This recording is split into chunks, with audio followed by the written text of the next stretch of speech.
G'day, Stu from UAV Futures here, and today, well, we've got the brand new offering from HG LRC. It's the Mephisto. Now, if you haven't heard of HG LRC, finally I can pronounce the name. They've done the XJB 145, so many letters and numbers, but that has to be one of the best 3 inches, the bargain on the market. It's performed very, very well. Cal loves them, but what we've got here today, we've got this new edition, the Mephisto. It's a 5-inch racer, and the exciting part about this, it comes in 2 versions, so they're really going after, I guess, them and Diatone are going well and hard into the 6S market with bind and flies. So this one, it comes in the 4S version and also a 6S version, and they've just got some different motors on the outside. Now, it's a very, very robust frame. I'm pretty excited. So what we're going to do, this is the part 1, the bench, breakdown, the text and the specs. We're going to put it on the bench, break it down, have a look at its design, some things it does that's a little bit special, some neat little parts like around the camera, and then in the part 2, and a little car should pop up there. Thank you very much, YouTube. That's where we'll take it out to the field, fly it around, and get some of the other crew's impressions on what they think about the new 5-inch version,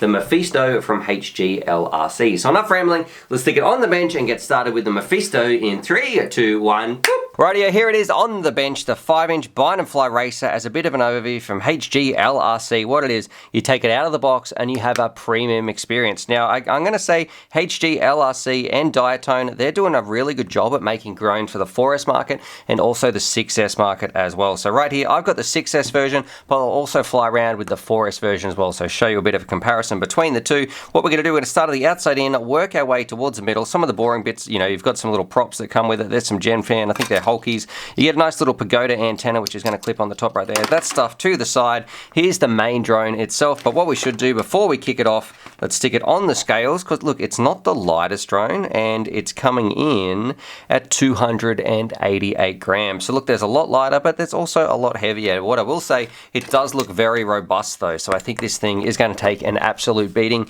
and we'll have to put it to the test in the part 2. Now, the first thing I want to mention is the frame itself. So it's made up of some 4mm individual arms that all brace towards the middle, and it's got 2 special brace plates. I'll put a picture on the screen that go over the top of the arms, and also one that goes underneath. Nice big sticky pad. But that means it's going to be very robust, and also this top cage part should take an absolute hammering. I mean, that's 5mm thick. That part, if you destroy that, you're going to have to go going very, very fast. Now, if we start at the outside in, our motors, what we've got, these are the Flame motors, 2207s. These are the 1775 kV version, and that's because we're going to be rocking it on 6S, and I'm going to say that makes a huge difference. If you put a 4S on this, it's a nice beginner sort of friendly tame quad, I'm going to say, and if you push it up to 6S, well, then it's a beast. I really think that's a great option for beginners out there. They want to get a drone that can grow with them. Changing your battery size is a pretty good option, you know, so if you want to get a few different types of batteries, it's an easy way to step up in progression on a drone that you're already comfortable with. Now, moving towards the middle, of course, this is where we've got some of the magic, our 4-in-1 D-Shot ESC. That thing is a 60 amp ESC in there, so that is absolutely ridiculous. One of the biggest ESCs I've ever seen. And then, of course, we've got our F4 flight controller, Betaflight, OSD, all that sort of standard stuff. Changeable VTX. It does have smart audio. Our little receivers built into this one. RunCam 2 on the front, so very, very nice camera, and I should say camera protection. And then your little antenna that jumps on the back. And some other extra little features. It's nice how they've zip tied it down in 2 places. That's a nice little quality touch. And also one of the biggest caps I've seen. So HG LRC is sticking some huge capacitors on there, so we should get some nice clear FPV footage when we're flying around as well. Now, moving on, we should talk about the design of the thing, and I'm going to give it like a 7.5 out of 10, maybe even an 8 out of 10. I am quite impressed. I do like the frame shape. I like the design choice. We're going with these sort of motors, everything in here that is put together, and I love the choice of going with the 60 amp ESC. All that sort of stuff is amazing, but one part I do think is going to be a little bit annoying is the design choice of having this antenna out the back like that. In my experience, I find that's where they sort of get clipped by gates and they break a lot easier. So I'm not a huge fan of having this. I would prefer if it was sort of, maybe if it was just coming out the back somehow and not getting in the props, or just somewhere a little bit less likely to be broken, because I feel like that's just asking to get snapped off if you hit a tree at some high speed. Now, the other part that kind of bugs me, but might be a pro for you, is the angle of this. So if you put a GoPro on here, that might be great for your sort of standard flying. I like mine a little bit more intense because, you know, you're on 6S, you want to go crazy, you want to go stupid fast. But for some people, just having a GoPro strapped straight to the top, they're not going to need an extra mount. So that's a plus plus for them, for maybe for your beginners out there. But if you're like me, you're going to need an adjustable mount so you can give it just a little bit more angle. And the difference is, if you know, a lot of my mounts, they're designed to go on flat drones and they're at 45 degrees. This one, if you put that on here, you're going to be looking at like 90 degrees. So it's going to be going pretty crazy. Now, one big plus for me, I love these little design parts in the side that hold your camera in quite nice, so you can screw it in. So one of the things I hate is if you come down for a rough landing, your camera will often get jutted out of position because this screws in straight into the frame and then into the camera with 2 screws.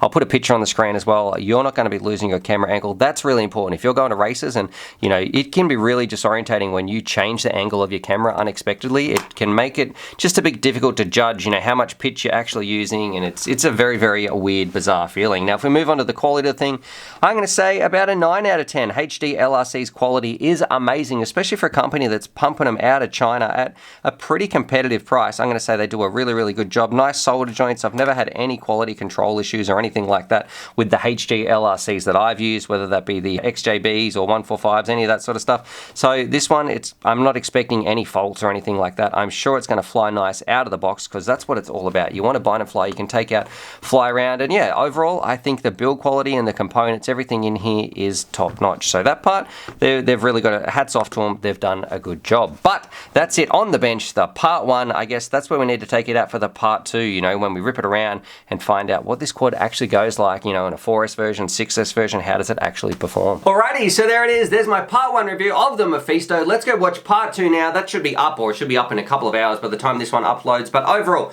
amazing components. HD LRC makes some of the best bind and flies in the game. Very, very robust looking. That's what I like. I love the option to go 6S or 4S, so that's fantastic. Maybe if you want to get the 6S version you're a beginner, you can put it on like a 5S. So I really think that's a great option, and it helps the drone grow with you. So you can just change your batteries depending on your skill level. But overall, I'm a huge fan, and I think this thing is going to serve a lot of people well, especially with its robustness. But I'd love to know what do you guys think. Let's put it through its paces in the part 2. So let's go have some fun. Hope you guys enjoyed that. Subscribe for more FPV related content. I don't know why I said it like that. Subscribe for more FPV related action, and as always, happy flying. Alrighty, so hopefully you guys enjoyed that video. Definitely subscribe if you're new to the channel and check out these videos. And I'm also going to leave a little link here to my Patreon page because I've got some fantastic Patreon supporters and I like to give back to them as well. So if you want to join the UAV Futures family, there's things like bonus Velcro straps, little bundles of FPV goodies and things like that that also get sent out. Anyway, happy flying.